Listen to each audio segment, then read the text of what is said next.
Então, hoje eu vou mostrar para vocês uma filmagem pequenininha que o Flávio fez de uma abelha que ele foi retirar de um tronco caído.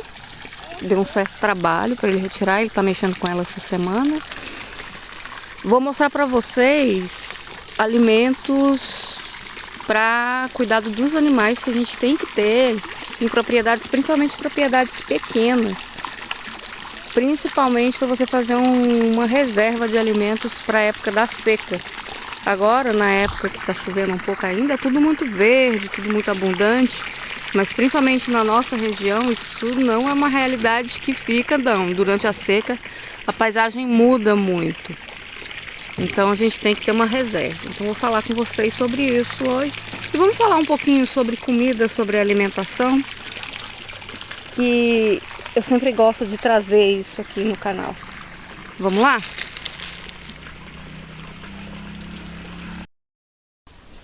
É muito importante ter áreas de pastejo para os animais, né? Mesmo numa pequena propriedade, que você tem poucos exemplares de cada animal. Aqui, por exemplo, a gente tem umas 3 vacas, contando com os bezerros, são 3 cabeças. Algumas ovelhas, um casal de cabra, agora com filhote. Mas são animais que a gente cria aqui e que vão servir ou fornecer alimento, né? E eles precisam ser alimentados. Então, além do pastejo, você tem uma variedade, por exemplo, de capins para pastejo, também é necessário que você tenha outros tipos de alimento. É muito errôneo achar que você vai dar somente capim para o animal e um sal mineral e ele vai ficar um animal saudável. Se você alimenta os animais só dessa forma, você acaba tendo que investir em vermífugos e em vitaminas. Então, mesmo para os animais, é necessário que haja uma variação na oferta de alimentos, assim como é para nós, seres humanos. E uma planta muito interessante de você ter vários pés na propriedade é o mamão. O mamão pode ser utilizado do tronco, as folhas e os frutos ainda imaturos para a suplementação dos animais na época da seca. As vacas aceitam muito bem e as ovelhas também. A outra planta que eu vou mostrar para vocês, que é muito comum e também é muito importante, é a bananeira. A moringa oleífera é uma planta que a gente já falou dela várias vezes aqui no canal. É uma fonte de alimentação, inclusive para alimentação humana, muito rica em proteína. E que também é muito importante de ter numa pequena propriedade. Ela produz massa verde em abundância, mesmo na época da seca. Ela resiste bastante à seca. E ela aguenta podas drásticas. Ela vegeta muito bem. Então vocês estão vendo esse exemplar aqui, por exemplo, que tem vários cortes, já foram feitos vários cortes ao longo dos anos e ela sempre volta a vegetar em abundância. E é muito fácil de tirar os galhos, você nem precisa de facão, dependendo da espessura dos galhos, para poder estar suplementando a alimentação dos animais. Uma coisa muito importante de se dizer é que a moringa, ela é uma leguminosa. Ela, junto com a gliricídia e a leucena, são muito importantes, principalmente para a alimentação dos ovinos. E eu vou explicar para vocês daqui a pouco por que é muito importante que esse tipo de alimento não falte para os ovinos. Olha aí a florada da moringa. Ela também dá flores o ano inteiro, dá as vagens com mais intensidade na época das águas. E tudo nela serve de alimento. A bananeira é outra planta-chave para se ter em pequenas propriedades para suplementação alimentar dos animais na época da seca. Ela tem propriedades, inclusive vermífugas, pode ser oferecida também para as galinhas, depois de bem picada. Ela e o mamão têm essas propriedades. Não são para alimentação principal, mas são para uma suplementação eficiente. Isso vai, inclusive, evitar que você precise fazer investimento, comprar vermífugos mais caros, sintéticos, químicos. Se você souber fazer um uso dessas plantas, dessas duas plantas, principalmente da bananeira e do mamão, para suplementar a alimentação do gado, das galinhas, por exemplo, na época das secas, você praticamente não vai precisar vermifugar os seus animais. Isso é muito útil. E é fonte de fibra de alimentos e de vários nutrientes diferentes. A leucena e a glicídia são outras plantas que inclusive já provocaram algumas polêmicas quando foram faladas aqui no canal, porque elas podem ser plantas que podem invadir um sistema. Mas isso depende muito do manejo, gente. O manejo é muito importante. Toda planta pode se tornar invasora se você não souber fazer o manejo adequado delas. Tá? Então é sempre importante que você tenha também na propriedade alguns pés, tanto da leucena, que ela tem essas florzinhas, essas folhinhas miudinhas aqui. Agora a gente está com as vagens secas, né? Ela dá bastante sementes. E sim, ela pode ser invasora se você não fizer um manejo correto. Principalmente se você tirar a variedade de plantas da sua propriedade, aí sim ela vai encontrar um ambiente maravilhoso para ela tomar conta dele. Então é importante manter a variedade de plantas. A própria variedade de plantas na propriedade rural faz com que elas se controlem entre si, tá? Então ela também é uma leguminosa importante, principalmente para quem tem aí os ovinos, as ovelhas no meio da sua criação, tá? Também é muito palatável para o gado, só que geralmente a leucena e a glicídia, para o gado, eles acham mais interessante você oferecer para eles depois que você fez o corte, depois de alguns minutos, de algumas horas até. Eles preferem essa planta aqui um pouco mais murcha. As ovelhas já não têm tanta preferência de como está consumindo essa planta. Vou mostrar para vocês a glicídia. Estou chegando aqui num pé de leucena, mas estou lembrando aqui que tem um vídeo no canal que a gente ensina a germinar as sementes da leucena. Foi inclusive nesse vídeo que o pessoal ficou preocupado com essa questão dela invadir o território, né? Então não tem problema germinar a planta, tem problema fazer o manejo incorreto, estou repetindo. Essa planta aqui é a glicídia. Eu tinha muita dificuldade de saber qual era o nome de qual, porque glicídia me parece um nome para uma planta mais delicada, então eu fazia uma confusão terrível. Então essa daqui é a glicídia, também é uma leguminosa, também produz várias vagens com várias sementes, também pode se tornar uma planta invasora.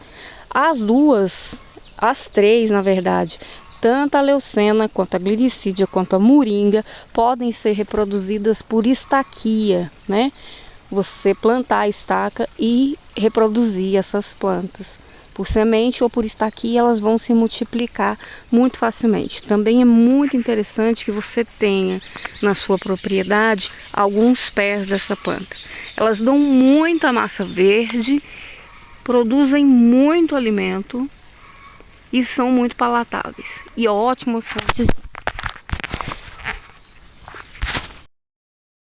E são ótimas fontes de proteína.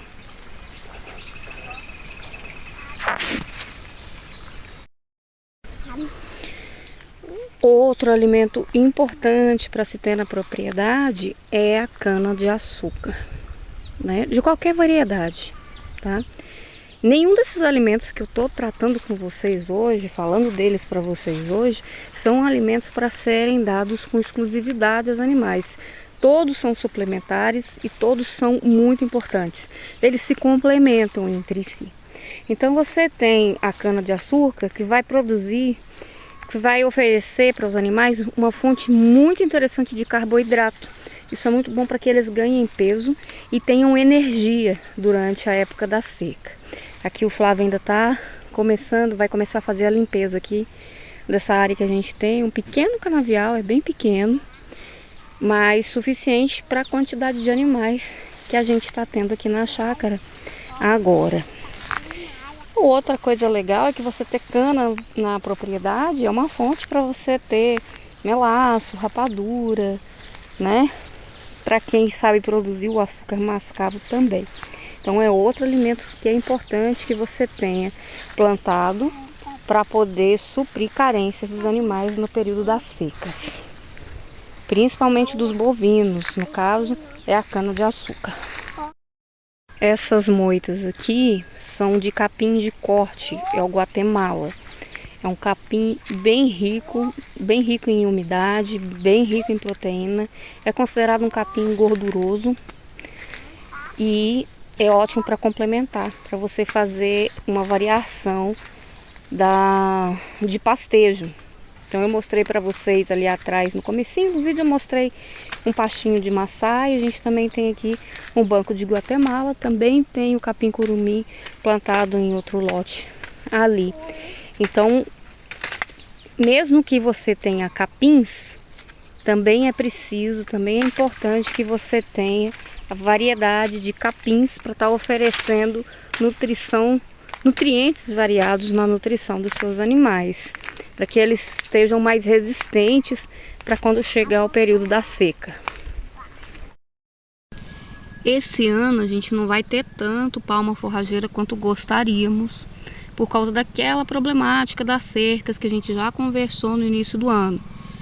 Mas a gente tem algumas mudas aqui que estão saindo e que é um outro alimento muito importante para poder estar alimentando tanto ovelhas quanto gado. Ele deve ser picado para ser oferecido para esses animais. É um complemento importantíssimo na alimentação deles. Também é importante ter alguns pés na propriedade. Se você tem caprinos e ovinos na sua propriedade, também é importante não deixar eles em área que só tenha capim. Eles precisam de uma variedade de vegetais para comer. Tá certo? Então a gente tem o caruru, que é altamente proteico, tem a vassourinha ou mata-pasto, que tem muita gente que utiliza glifosato, né, e venenos para poder combater essa vegetação como se ela não tivesse utilidade, além dela ser um importante estruturante do solo, de manter a biota do solo viva, essa biota que vai produzir os nutrientes necessários para os alimentos serem nutritivos, né? A gente já teve conversas a respeito disso aqui no canal. Também vão trazer variação na nutrição desses animais. Animais que estão sempre pastejando em locais com grande variedade de alimento vegetal são animais que não necessitam ser vermifugados. E a nossa prática, a nossa experiência com os animais ao longo dos anos tem demonstrado isso com muito sucesso. Então, a vegetação rasteira também é muito importante que seja mantida, principalmente se você tem animais como ovelhas e caprinos na sua propriedade. A palhada do milho é muito interessante para poder fazer, para quem vai fazer silo, para quem vai fazer silagem, para a alimentação dos animais na seca, ter o milho no meio da silagem, o milho, o sorgo, né? O milheto também é importante para quem vai fazer silo. Mas para a gente que quer fazer a alimentação com o silo em pé, que a gente fala, a gente usa essas plantas que eu estou citando para vocês. A gente tem aqui um pouco do capim curumim plantado, são algumas mudas para estarmos multiplicando, certo? Também tem o mindícula, você também pode ter o napier, desde que você tenha variedade de pasto, de alimento em pé, que não necessite de corte. E alguns até que necessitem de corte para você fazer a alimentação em coxos. Vamos lá embaixo, vamos descer lá onde estão as ovelhas, que é lá que eu quero ter uma conversa com vocês sobre o porquê de ter variedade de alimentos, mesmo que uma propriedade pequena. Na verdade, principalmente se você tem uma propriedade pequena. O Flávio está trabalhando nessas áreas aqui. Isso aqui são os corredores, né, para os animais estarem utilizando aqui para passar para os piquetes que ele está formando aqui na chácara. Tem muito tempo que a gente mora aqui, mas a gente precisou de muito estudo e de compreender qual a melhor forma de trabalhar aqui, para chegar na forma como a gente trabalha hoje aqui na chácara. Eu tô passando aqui praticamente ao lado do nosso miocário. Já mostrei o miocário para vocês em outros vídeos. Ai, gente, tô falando miocário, não é miocário. O apiário, né? Já mostrei para vocês o apiário em outros vídeos. Mas esse ano eu ainda faço uma visitinha lá para vocês verem como está. Então eu tô descendo aqui nessa área que o Flávio já roçou para fazer os corredores aqui, pra gente ir lá onde as ovelhas estão pastejando agora. Já que a gente está falando de pasto, também temos que falar de um importantíssimo pasto apícola. A gente tem aqui, ó, o fedegoso ou a erva de caboclo. Essa plantinha aqui, inclusive, a gente pode usar para fazer infusão, para fazer chá. Ela já é cientificamente comprovada como um auxiliar para prevenção do Alzheimer, né? Inclusive, se vocês pesquisarem aí na literatura, vão ver que a alfazema de caboclo, ela é uma erva já usada tradicionalmente por muitas famílias. Então é comum quem tem aí uma avó, uma mãe que fazia esse chá da alfazema de caboclo para tomar no café da manhã ou no final da tarde, né? Então o consumo dela já é bem conhecido. E como eu estava dizendo, é um importantíssimo pasto apícola. Pra gente que tem um apiário, pra gente que quer manter nossas abelhas, tanto as nativas quanto as europeias que a gente tem no apiário, é muito importante manter esses pastos do fedegoso saudáveis. Eles dão um mel de excelente qualidade.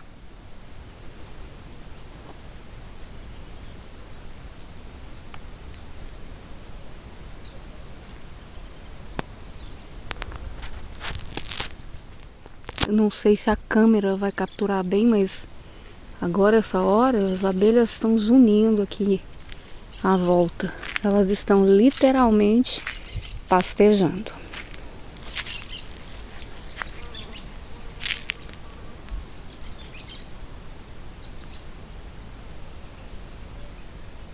E os outros animais também se alimentam desse pasto aqui.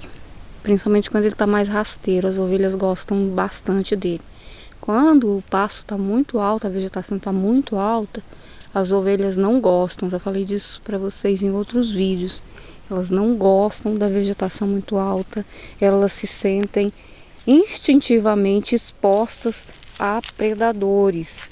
Então é por isso que elas sempre vão tentar escapar para áreas onde a vegetação esteja mais baixa. Então quando o fedegoso ou a alfazema de caboclo está bem rasteirinha, elas pastejam bastante.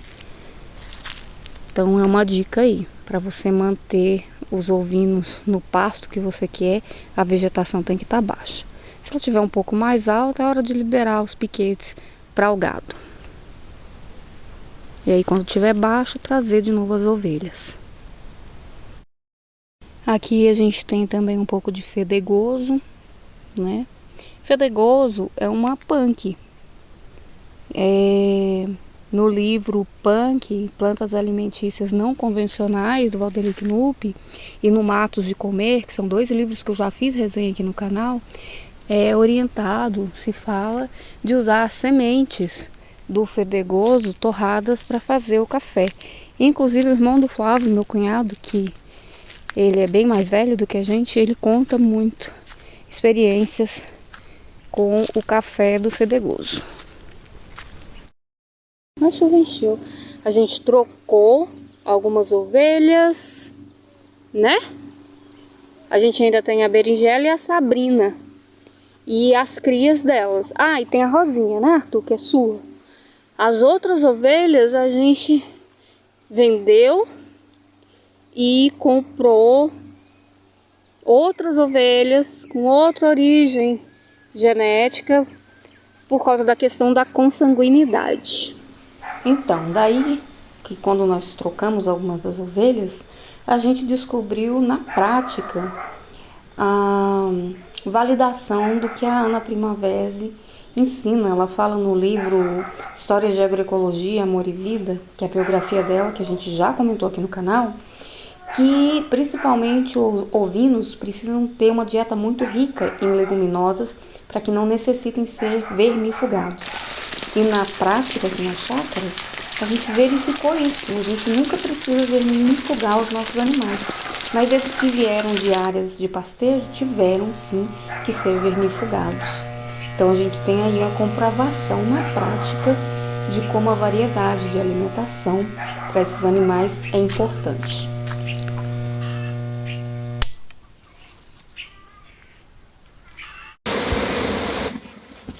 Rapaz, olha que loucura, que dureza. Sem motosserra, a grossura desse pau. Só pra você ter noção, ó. A grossura dessa madeira. Tivemos que cortar no machado. Não demos conta de tirar ele do local para colocar a caixa no lugar devido. Entendeu? Olha só.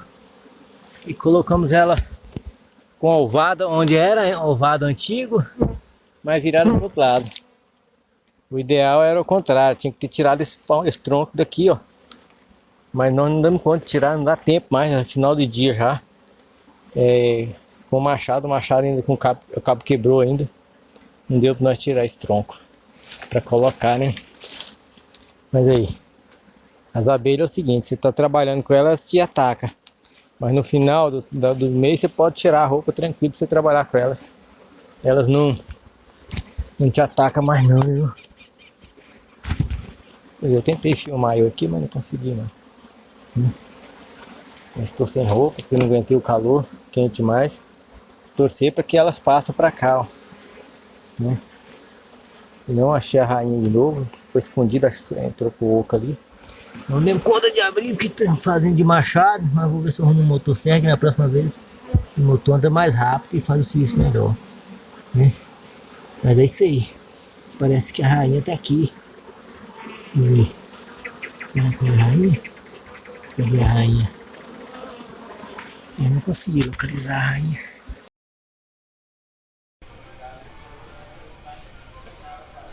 Ah, sim. Esses dedinhos aromáticos da cúrcuma aqui, agora que foram higienizados com escovinha, vão aromatizar um arrozinho pra gente comer com um peixe hoje. Pois é. Eu sempre trago para vocês aqui algumas receitas, a gente fala muito de alimentação e eu queria só deixar uma pergunta aqui para vocês refletirem. O quanto é que vocês estão se dedicando à confecção do seu próprio alimento, do alimento que vai para a mesa da sua família? Pode ser uma comida super simples, uma polenta bem simples, feita com um molho de tomate simples, um legume assado, né? Um vinagrete diferente, mas preocupados assim com a procedência do alimento. A gente tem a conta no Instagram e sempre que a gente posta algum alimento, a gente coloca lá hashtag comida de verdade, comida sem veneno, feito em casa. Esse tipo de alimentação tem um valor agregado que é impagável.